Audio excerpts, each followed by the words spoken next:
लोगों को मेरा प्यारा प्यारा राधे राधे। आज जो टॉपिक हम शुरू करने वाले हैं वो है पंचकर्म। पंचकर्म का पहला चैप्टर पंचकर्म विषय प्रवेश। इसमें हम क्या क्या पढ़ेंगे? पंचकर्म विवेचन हम पहले पढ़ने वाले हैं।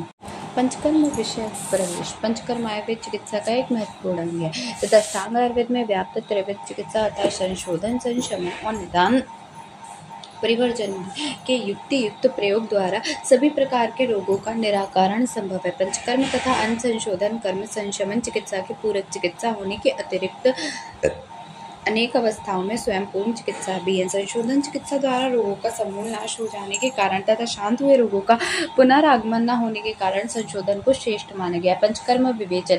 पंच अर्थात पांच एवं कर्म अर्थात कर्ता द्वारा किए जाने वाले कार्य। चिकित्सक द्वारा पुरुष के स्वस्थ रक्षण एवं रोग निराकरण किए जाने वाले 5 प्रकार के चिकित्सक कार्यों को पंचकर्म से संबोधित किया गया है। पंच विवेचन। पंच का शाब्दिक अर्थ संज्ञात्मक 5 से लिया गया है। आयुर्वेद परंपरा में दोष, रोग, कर्म, गुण, कल्प, अन्न आदि सर्वप्रथम संख्या बताकर व्याख्यान किया गया है। इसी परंपरा में 5 प्रकार के मुख्य शोधन कर्म को संक्षिप्त में पंचकर्म नाम से वर्णित किया गया है। संभवतः 5, 7, 9 आदि संख्या में कुछ मंगल का वाचक अर्थ होने से ऐसा किया गया हो। पंच परमेश्वर, नवग्रह आदि। चक्रपाणी के मत के वमन आदि कर्मों में अन्य शोधन कर्म की अपेक्षा मुख्य रूप से दोष निगलने शक्ति होने के कारण यह 5 कर्म है। नादिक कम यहाँ पंचवजवत योग ऋण शब्द की तरह ही पंचकर्म में विवेचन कर्मों का समावेश होते ही 5 चिकित्सा कर्मों का ही विवेचन रूप ग्रहण किया गया है। कर्म विवेचन। क्र धातु में मननी प्रत्यय अर्धच आदि सूत्र से कर्म शब्द बनता है जिसका शाब्दिक अर्थ है कार्य। कर्ता द्वारा किए जाने वाले इच्छित कार्य कर्म कहलाते हैं। कर्ता एवं कारण के परस्पर सहयोग से क्रिया या कर्म होते हैं। आयुर्वेद में कर्म के संदर्भ में विभिन्न विषय वर्णित है। देव कर्म, पूर्व जन्म के कर्म, अल्प हेतु से महाव्याधियों की उत्पत्ति, श्रेष्ठ चिकित्सा भी रोग शमन, कालांतर में रोग के बिना चिकित्सा के कर्म, क्षय होने से स्वयं शांत हो जाते। द्रव्य का काल्यावाचक कर्म, द्रव्य के रूप, रस, वीर, विपाक, प्रभाव आदि के किए जाने वाले कर्म, औषध द्रव्य के द्रव्य प्रभाव, गुण प्रभाव या द्रव्य प्रभाव, गुण प्रभाव द्वारा किए जाने वाले कर्म, विभिन्न काल, अधिष्ठान तथा युक्ति के आश्रय से द्रव्य द्वारा किए जाने वाले कर्म, द्रव्य में ही शमन शोधनार्थ सभी कार्यों का समावेश होता है। कर्म ही द्रव्यों का संयोग विभाग में कारण होता है। संयोग विभाग च करना द्रव्य आश्रितम कर्तव्य क्रिया कर्म कर्म नादि विपक्षिते। प्रयत्न के अर्थ प्रयत्न आदि चेष्टाओं को अथवा शरीर मन वाणी की चेष्टा को कर्म कहते हैं। यथा आकुंचन, प्रसारण, उत्क्षेपण, अपशेषण, गमन आदि। चिकित्साओं के अर्थ जो आचार्य चरक ने बताए हैं। अच्छा, प्रयत्न के लिए इन्होंने एक श्लोक भी दिया है। अच्छा, एक मिनट, श्लोक दे रखे हैं आचार्य चरक ने। कृतकरण संयोग क्रिया ये बताया गया है और उसके बाद उन्होंने प्रयत्न के लिए श्लोक दिया। प्रज्ञादि कर्म चेष्टा मुच्यते या कर्म वांगम शरीर प्रवर्तति। चिकित्सा के अर्थ के लिए भी श्लोक दिया है। प्रवर्तति खलु चेष्टा कार्यात सेव क्रिया कर्म यत्नः कार्य समारंभ चा, यानी कि किसी कार्य के करने के लिए जो चेष्टा की जाती है उसे प्रवृत्ति कहते हैं। यही क्रिया कर्म यत्न तथा कार्य समारंभ है कि चिकित्सा रूप कर्म हेतु जो कार्य किया जाता है वह प्रवर्तिति है। प्रवर्तिति का वर्णन 10 परीक्षण विषयों के अंतर्गत किया जाता है। इन विषयों को जानकर चिकित्सा करने में शीघ्र ही सफलता मिलती है। आचार्य सुश्रुत ने त्रिविध कर्म का बारे में बताया। त्रिविध कर्म पूर्व कर्म, प्रधान कर्म, पश्चात कर्म होती, यानी कि पहले त्रिविध कर्मों के बारे में बताया, पूर्व, पश्चात, प्रधान। पंचकर्म परिभाषा।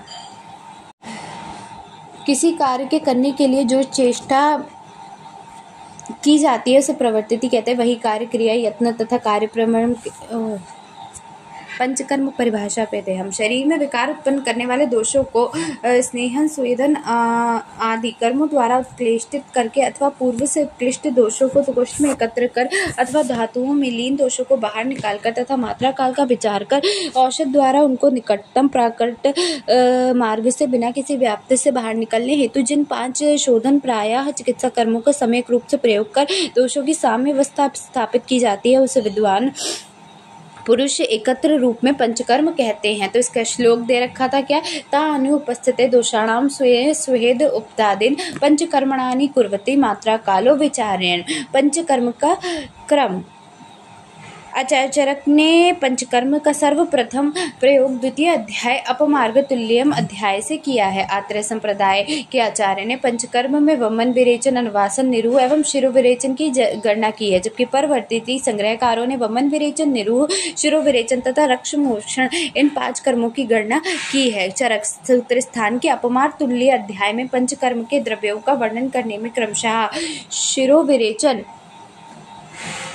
वमन, विरेचन, स्थापन एवं अनुवासन द्रव्यों का उल्लेख किया है, परंतु इसे पंचकर्म का क्रम नहीं माना गया है। इसमें सिर को उत्तांग या प्रधान इंद्रिय मानकर केवल संज्ञा एवं द्रव्य का वर्णन किया गया है, न कि प्रयोग क्रम बताया है। सूत्र स्थान के नवेगोद्धारणी अध्याय में पुरुष में सिद्ध रसायन एवं वृक्ष रोगों का प्रयोग करने में पूर्व दोष निहरण काल में शरीर का स्नेहन स्वेदन कराकर यथा काल वमन, विरेचन, बस्तीकर्म एवं नस्य कर का यथि कर्म प्रयोग करने का निर्देश दिया गया है। सिद्धि स्थान के कल्प स्थान अध्याय में पंच कर्म के क्रम संबंधित द्वितीय प्रश्न पूछा गया है, परंतु उसका उत्तर स्पष्ट रूप से नहीं मिलता है। फिर भी जिस क्रम से पंचकर्मीय विषयों का उल्लेख किया गया है उसे ही पंचकर्म का क्रम मानना चाहिए। इस अध्याय में सर्वप्रथम स्नेहन स्वेदन कराकर क्रमशः वमन, विरेचन, अनुवासन, स्थापन तथा नस्य कराने का वर्णन किया गया है। सिद्धि स्थान के पंचकर्मी सिद्धि अध्याय में पंचकर्म के योग्य अयोग का विस्तृत में वर्णन किया गया। इसमें सर्वप्रथम पंचकर्म की प्रस्तावना तथा पंचकर्म विषय एवं अंत के उपसंहार में पंचकर्म कहा गया है। यहाँ पर क्रमशः वमन, विरेचन, स्थापन, अनुवासन तथा नस्य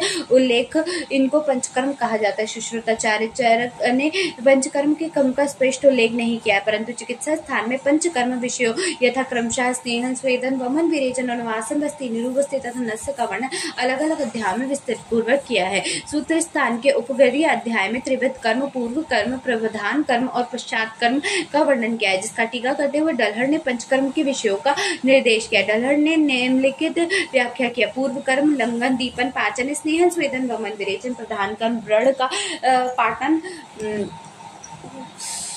रोपण आदि। पश्चात कर्म बल, वर्ण, जठराग्नि के बढ़ाने वाले कर्म, तटेत, लंघनानि, विरेक पर्यन्ते। पूर्व कर्म व्रणस, पाटनम, रोपणम, यच प्रधान कर्म बल, वर्णानि कार्य तु पश्चात कर्मेति समावेशिते। यानी कि पूर्व कर्म में हम लंघन, दीपन, पाचन, स्नेहन, स्वेदन, वमन, विरेचन करते हैं, प्रधान में व्रण का पाटन, रोपण आदि करते हैं, पश्चात में बल, वर्ण, जठराग्नि को बढ़ाने वाले कार्य करते हैं। ठीक है। पूर्व इसके बाद है देखो अपरे तु चैदीनाम पूर्व रूपताम आतंको प्राकियत क्रियते तत्पूर्व कर्म आतंको पत्यते यत तत् प्रधान कर्म निवृत्तते असंख्यानु अनुबंधोपचारणाम यत यत पश्चात कर्म। पूर्व कर्म में संचय, प्रकोप, प्रसव, स्थान संचय एवं पूर्व रूपावस्था में किया जाने वाला कर्म। प्रधान कर्म में रोग उत्पत्ति पश्चात किए जाने वाला कर्म और पश्चात कर्म में रोग निवृत्ति उपरांत रोग अनुप्रव हेतु किए जाने वाले कर्म है। इसके बाद है अन्य संशोधित पाचन, स्नेहन, स्वेदन हानि पूर्व कर्म, वमन, विरेचन, बस्ती, नस्य, शिरोमक्षणानि प्रधान कर्म, पयनादि संसर्जन पश्चात कर्म। पूर्व कर्म पाचन, स्नेहन एवं स्वेदन है, प्रधान कर्म वमन, विरेचन, बस्ती, नस्य तथा शिरो मोक्षण है, पश्चात कर्म पयादि संसर्जन कर्म है। बांग भट्ट के अनुसार लंघन हेतु 5 प्रकार के शोधन कर्मों का उल्लेख किया गया है, जिसका विषय नामतः पंचकर्म का विषय है तथा ये केवल शोधन मात्र है। बांग भट्ट ने वमन आदि 5 कर्मों को पंचकर्म कहकर बुलाया। अरुण दत्त ने हृदय सूत्र स्थान के नस्य अध्याय के प्रारंभ में टीका करते हुए कहा है कि पंच कर्म के प्रस्ताव में वमन, विरेचन, अनुवासन तथा निरूह का वर्णन करने के बाद अब नस्य का वर्णन किया जाता है। शारंगधर ने वमन, विरेचन, नस्य, निरूह तथा अनुवासन, बस्ती मुनियों को इन 5 कर्मों को पंचकर्म शब्द से संबोधित किया। भाव प्रकाश ने वमन, विरेचन, अनुवासन, निरूह नावन और योग रत्नाकार ने वमन, रेचन, नस्य, कर्णपूर्णक और रक्त स्तुति का वर्णन किया है। पंचकर्म चिकित्सा एवं शोधन कर्म। इसमें श्लोक दिया है। लंघन, ग्रहण, काले, रूक्षण, स्नेहन तथा स्वेदनम स्तंभन चैव जानयति या सावय भिक्षक। अवयव चिकित्सा के अंतर्गत पंचकर्म तथा षटकर्म ये 2 प्रकार के उपकर्मों का विशेष महत्व है। आचार्य चरक ने षटकर्म के अंतर्गत चिकित्सा के मूल षडंग उपकर्मों यथा लंघन, ग्रहण, रूक्षण, स्नेहन, स्वेदन तथा स्तमन का उल्लेख किया है। इन 6 कर्मों को कारमुक्ता के आधार पर बांग भट्ट ने द्विविध उपकर्मों का समावेश किया। तर्पण एवं संतर्पण उपकर्म, इनका उपयोग क्रमशः संतर्पण तथा अपतर्पण उत्ताद व्याधियों में किया है। इसका लंघन एवं भ्रमण पड़ा है। लंघन 2 प्रकार का माना गया है, शोधन एवं शमन। शोधन 5 प्रकार का होता है। यही 5 शोधन कर्मता नाम पंच कर्म से व्यक्त हैं। इसके बाद बताया गया है षड्विध चतुष प्रकारा संशुद्धि पिपासा मारुता पांचन उपभोक्ता व्यायाम चेति लंघनम। मतलब क्या है, षड्विध उपकर्म की पंचकर्म चिकित्सा का मूल आधार सिद्धांत है। लंघन में पाचन, वमन, विरेचन, निरूह के कुछ प्रकार एवं पश्चात कर्म के पयादि कर्म का तथा ब्रहण में ब्रहण बस्ती, ब्रहण नस्य, रसायन वाजीकरण बस्ती, अनुवासन बस्ती आदि का अंतर्भाव होता है। स्नेहन एवं स्वेदन का पृथक उपकर्मों का वर्णन किया गया है और रूक्षण में रूक्षण बस्ती, वमन, विरेचन, नस्य के कुछ प्रकारों का तथा स्तंभन में स्तंभन बस्ती एवं स्तंभन नस्य आदि का अंतर्भाव होता है। इस प्रकार पंचकर्म प्रायशः शोधन है, केवल शोधन मात्र नहीं है, क्योंकि निरूह एवं नस्य के ब्रहण भेद भी कहे गए हैं। अनुवासा बस्ती का प्रायश ब्रहणाश सिद्ध है तथा शमन एवं लेखन बस्ती का स्वभाव शमन तथा लघुता करना है। नस्य के भी शमन भेद बताए गए हैं। आचार्य चरक ने शोधन वर्णन में अनुवासन बस्ती को छोड़कर शेष चारों का शोधन माना है। सुश्रुत अनुसार जो चिकित्सा सिद्धांत है वो क्या है, तो प्रभुत श्लेष्म पित्त, पहले चरक के अनुसार देखो, प्रभुत श्लेष्म पित्त संस्कृष्ण मारुतम बृहत बलिनो विशुद्धिभा। इसके बाद सुश्रुत अनुसार चिकित्सा सिद्धांत है कि दोष क्षीण ब्रहण कुपिता प्रशमयत्वा वृद्धा निवर्ते सवा परिपालम इति सिद्धांत क्या है, क्षीण दोषों को बढ़ाना चाहिए, कुपित हुए दोषों को शांत करना चाहिए, बढ़े हुए दोषों को शरीर से बाहर निकालना चाहिए, समरूप में से दोषों का परिपालन करना चाहिए। शोधन, इसके बाद है कि शोधन चिकित्सा का प्रयोग दोषों की वृद्ध अवस्था में करना चाहिए। ठीक है, वृद्ध दोषों में 3 अवस्थाएं पाई जाती, कौन कौन सी, निराम अवस्था, निराम अवस्था देखो पहले तो सामान्य रूप से बहुदोषों की अवस्था में दोषों के शरीर के बाहर निकलने वाली हेतु वमनादि शोधन कर्म का प्रयोग किया जाता है। वृद्ध दोष की तीव्र अवस्था होती है बहुदोष, मध्य दोष और हीन दोष। बहुदोष अवस्था जिस पुरुष में कफ, पित्त, रक्त एवं मल अतिमात्रा में संचित हो जाता है और उनका वात से संबंध होता है, जो बृहत शरीर युक्त एवं बलवान हो, उनमें संशोधन द्वारा लंघन करना चाहिए। बहुदोष अवस्था में दोष एवं बल का विचार करके ऊर्ध्व संशोधन तथा अनुलोमन संशोधन हितकर होता है। बहुदोषों के लिए निम्नलिखित लक्षण है, कौन कौन से, देखो, अविपाक, अरुचि, स्थैल्य, पांडु, गौरव, पिंडिका, कोट, क्लम, पांडु, अरति, आलस्य, श्रम, दौर्बल्य, दुर्गंध, अवसाद, कफ, उत्क्लेश, निद्रा नाश, अतिनिद्रा, तंद्रा, क्लैब्य, अबुद्धि, अशुभ सूचक, स्व प्रदर्शन, तृप्ति पूर्वक ग्रहण करने वाले आहार का सेवन करते हो बल की हानि होना। जब दोष अधिक मात्रा में बढ़ जाए तब दोष अवसेचन करना चाहिए, क्योंकि बिना खेत के मेड़ को तोड़ने उसमें एकत्रित जल को बाहर निकालना असंभव होता है। इसीलिए वमन विरेचन, बहुदोषों में वमन विरेचन करना चाहिए। रोगों की अवस्था देखो, 3 प्रकार की अवस्था बताई गई है, कौन कौन सी, बलवान एवं स्थिर देह युक्त होने पर संशोधन करेंगे, दोष एवं बल मध्यम होने पर संशमन और दोष एवं बल अल्प होने पर विशोषण करेंगे।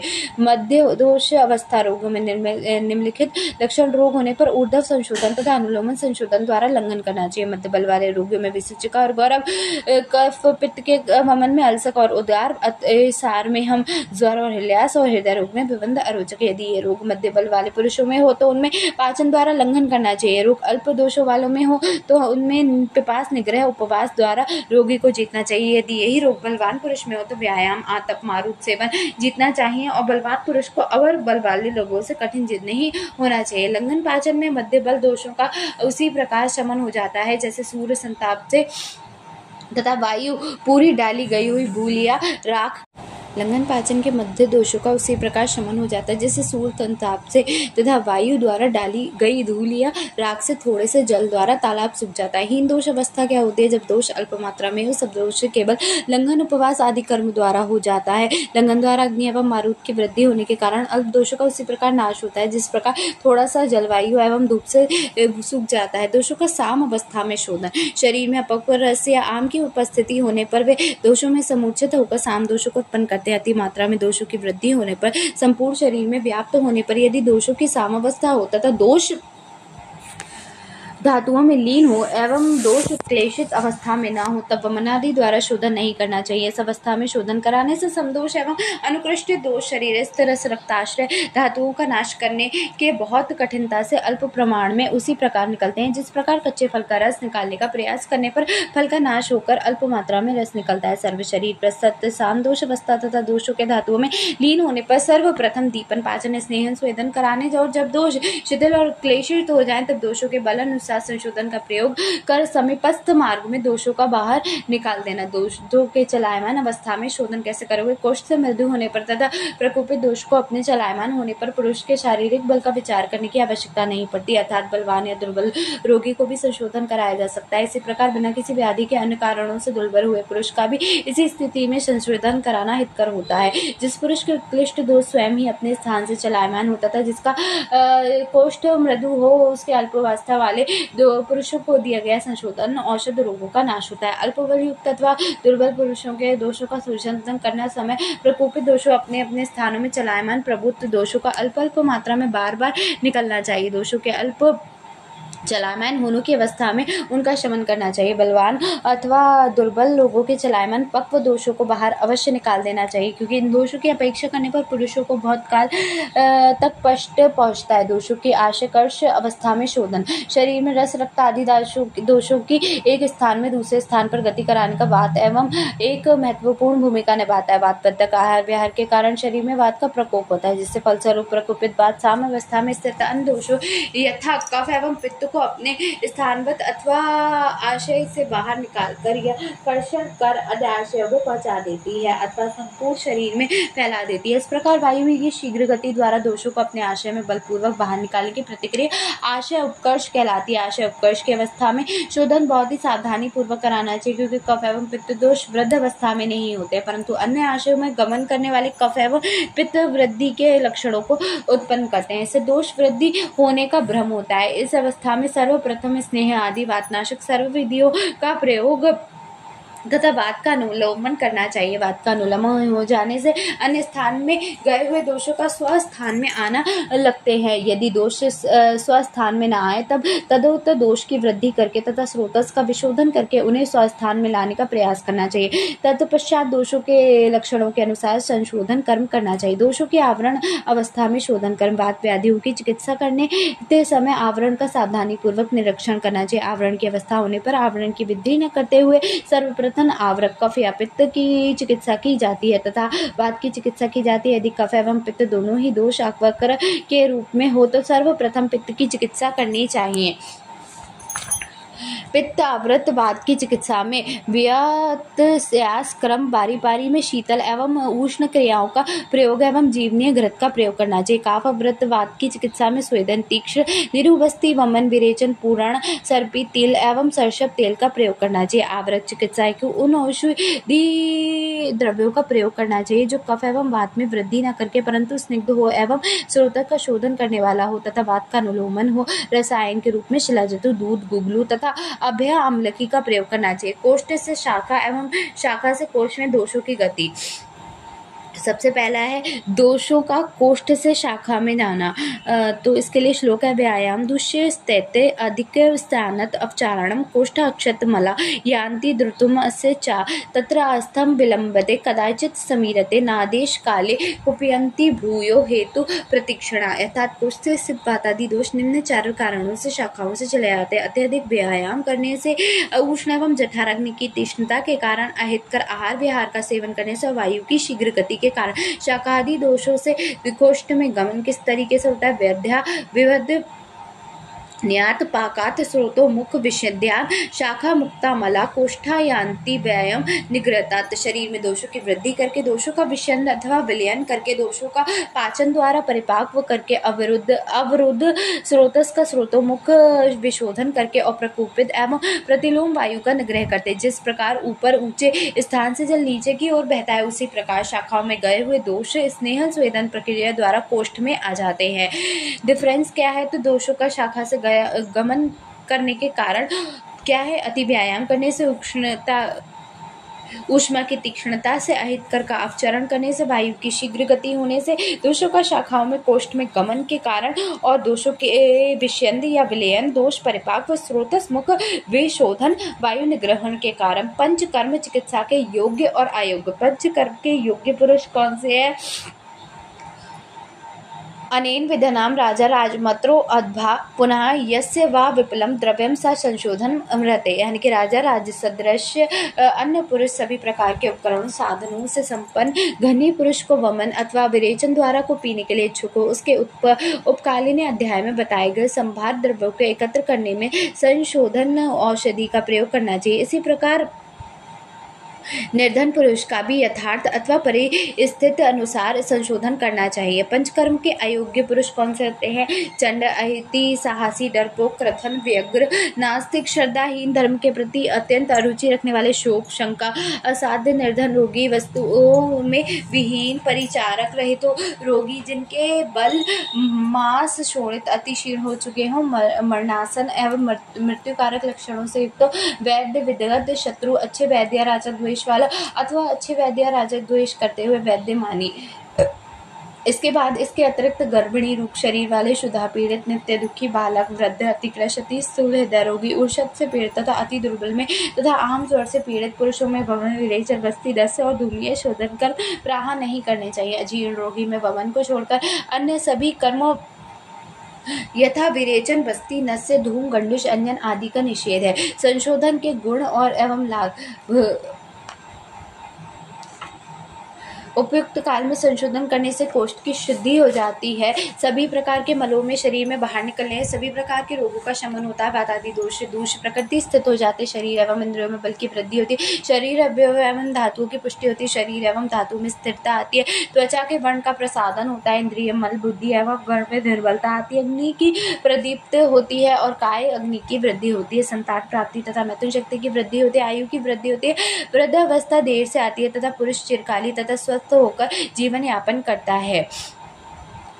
संशोधन विभ्रंश का या मिथ्या योग क्या है? विष के समान प्राणनाशक होता है तथा संशोधन सम्यक योग अमृत के समान जीवनदायक होता है। समुचित काल में संशोधन द्रव्यों को यत्नपूर्वक अवश्य पीना चाहिए। यदि स्थापन बस्ती का ठीक प्रकार से प्रयोग न किया जाए तो असम्यक रूप से प्रयोग किया जाए तो वह सर्प विष के कारण होता है तथा सम्यक रूप से प्रयोग करने पर वह प्राणियों के लिए अमृत के समान गुणकारी होता है। संशोधन पंचकर उपरांत प्रकृति स्थित पुरुष के लक्षण। पुरुष का पूर्वत सभी प्रकार के आहार विहार सेवन सक्षम होता है, मलमूत्र आदि वेगों का प्राकृतिक रूप से बाधा रहित निवृत्त होता है, प्रत्येक कार्य प्रेम पूर्वक करना, इंद्रियों को अपने अपने विषयों को स्थिर कर ग्रहण करने में समर्थ होता है, शरीर का बलवान एवं सत्व संपन्न होकर सभी कर्मों को करने में समर्थ होता है। स्वास्थ्य वृद्धि, रोगों की प्रतिषेध एवं चिकित्सा में पंचकर्म एवं महत्व। पंचकर्म चिकित्सा रोग एवं कर्म विशेष की क्रियाकारिता का आधार पर संपूर्ण जीवन अथवा अर्ध चिकित्सा के रूप में विख्यात है।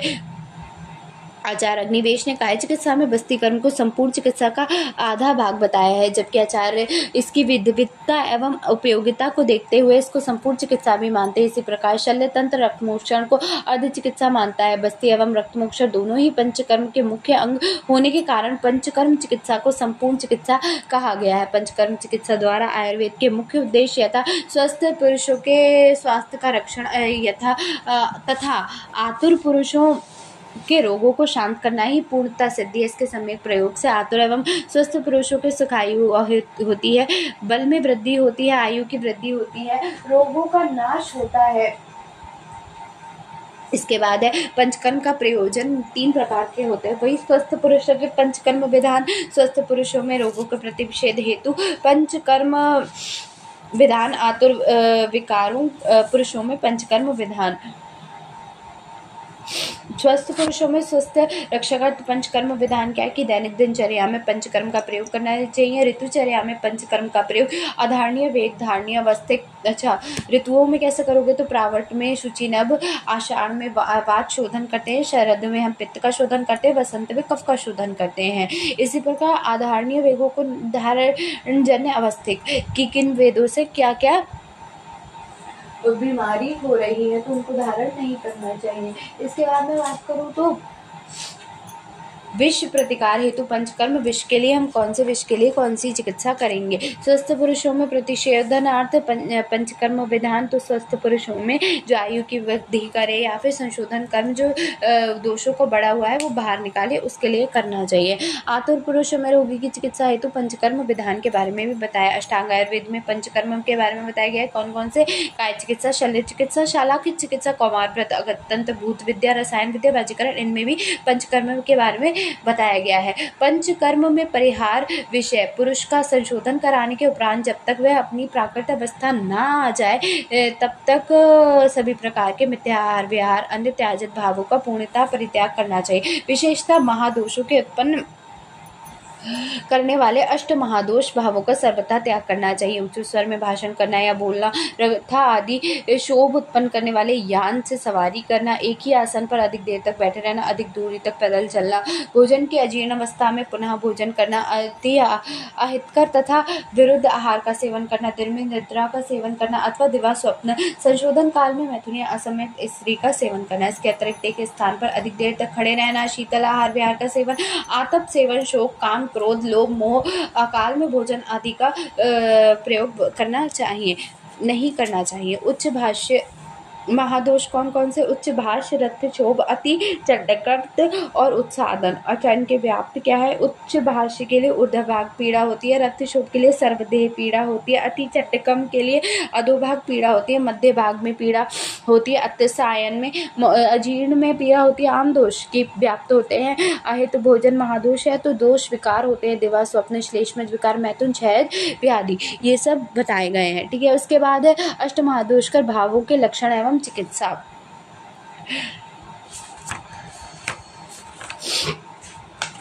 ये हम कल करेंगे। ठीक है, अभी के लिए इतना काफी है।